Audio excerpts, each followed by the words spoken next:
without further ado, I would like to introduce the CEO of Advisors 2X, Ross Marino.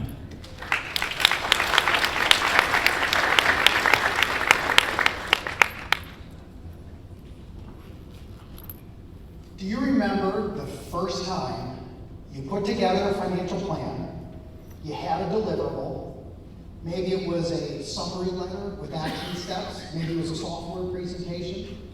Do you remember when you delivered it to a client and that first time when it hit you that this is so good? You knew that what was on that piece of paper, if they would follow the action steps, it was going to be life-changing. You may not have known whether they were going to respond and follow through, but you knew that analysis that you made, this is life-changing stuff, it's so good. Do you remember who that client was? I've got a situation in my mind. And then I think back to, what did the client say and how are they feeling? And I remember the statements of, Ross, this is really good. I really appreciate this. This is so good. And man, that just felt great. It felt great for me. Obviously, it felt great for them. That becomes the fuel that drove me to learn more, to do more, to go to conferences like this, to take certifications, earn designations, and understand that this business, what an impact it can make on people. Loved it. That was it was a few years ago. Still love the business. But as time goes on, sometimes we look back and we think about situations we were in and we see them differently. It's not just the hindsight. There's the situations where something happens in our life and we think, wow, here comes the cliche, what a blessing. That was so wonderful that happened. Then a few years later, maybe not so much of a blessing. And we've had the opposite, when something happens that really seems disruptive or tragic. And then a few years later, the cliche comes out, best thing that ever happened to me. Because you just don't know how life's going to play out sometimes. But on top of that, I like to look back at situations and I try to think through it and ask myself, what was really going on there? And I look at those initial financial planning engagements and I just keep thinking through, what was I really doing there? Was it planning? Sure, there was some planning. Was I giving advice? Well, I was giving advice, but specifically the advice was really what and how. You see, the clients would have questions, they had needs, and I would say, here's what you need to know, here's what that means, and then I would say, here's how you do it. And while yes, I was holding myself out as a financial planner, when I look back, I think, I was more of an answer man. It was the client that was prompting a lot of what went on. And then after I was answer man, then it got exciting. I became how-to man. Here's how we do this, right? I got the action steps, and we would do that. That's valuable. That's advice. And in order to do that, I have to gather data, and then I get to share that advice with them. Works great for teaching, seminars, workshops, advice. What people need to know, how they need to accomplish things. That was valuable. I don't think that's as valuable today as it was 20 years ago. Now, 20 years ago, they would come to me because I had those answers. Now they can ask some of the same questions, but instead of me or you, they have Google, YouTube, and yes, the dreaded TikTok. Because that's where you can get financial advice nowadays. What kind of questions are they asking? Same ones they asked 20 years ago. How much money do I need to retire? How much income can I take from my portfolio? Should I pay off student loans before I pay off my mortgage? It's the same questions. There are some great what and how answers that come with that. That was valuable 20 years ago. In this day and age, the fees and the revenue that comes from those activities, they keep declining. I don't think that trend's going to reverse. So as I processed that, I realized, okay, I was getting a lot of advice.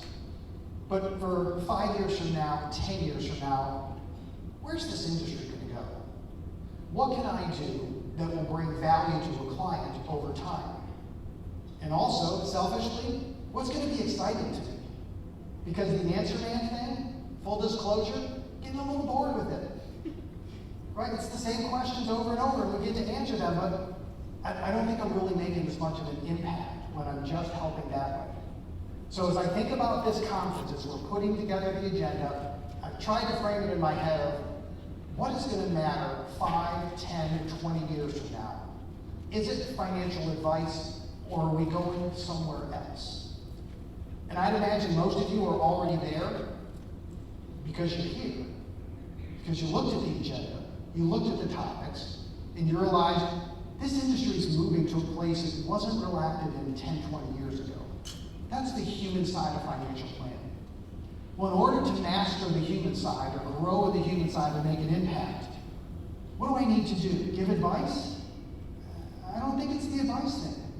Do I need better data questionnaires? I don't know if the data is going to help you as much. So if it isn't advice, what is it?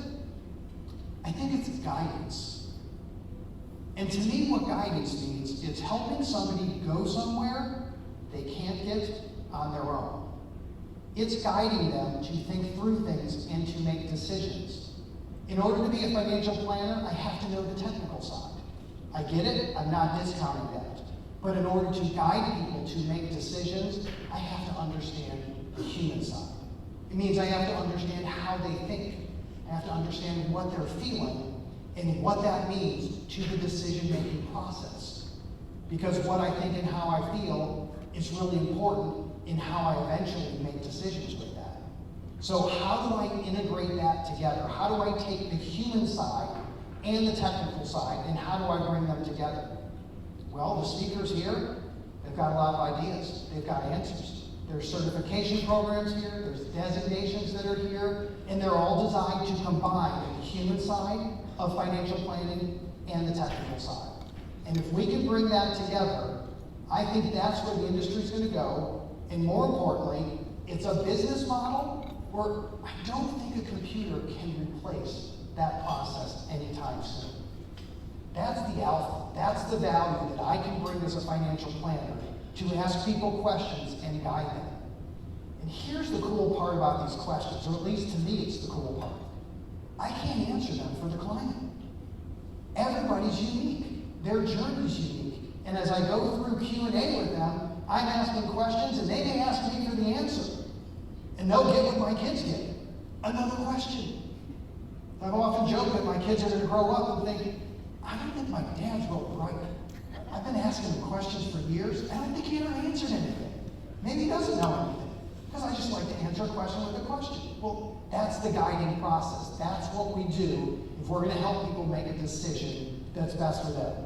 And what does that mean? It means helping people understand what matters to them, why they want to have money, why they need income, what they want to do with life, what is fulfilling to them, what does contentment mean to them.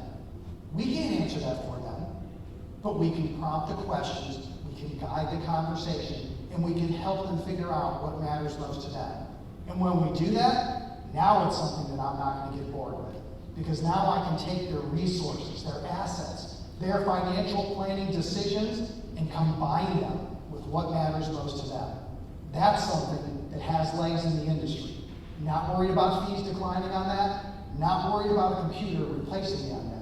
But if we can get it together, I'm also not worried about being bored, because that is an awesome thing to do. Thank you all for being here. This conference is meant to be the combination of those two sides. There's a lot of great speakers. Engage them. Ask them questions. I know a lot of you know the speakers on the agenda, but you'll also see names and think, oh, I don't know who that person is. By design. There's a lot of advisors in this industry. They love what they do. They're so good at reaching out to clients. They just may not go out and speak professionally on a regular basis, but we love having them here. So take advantage of the time. I hope it's worth your investment.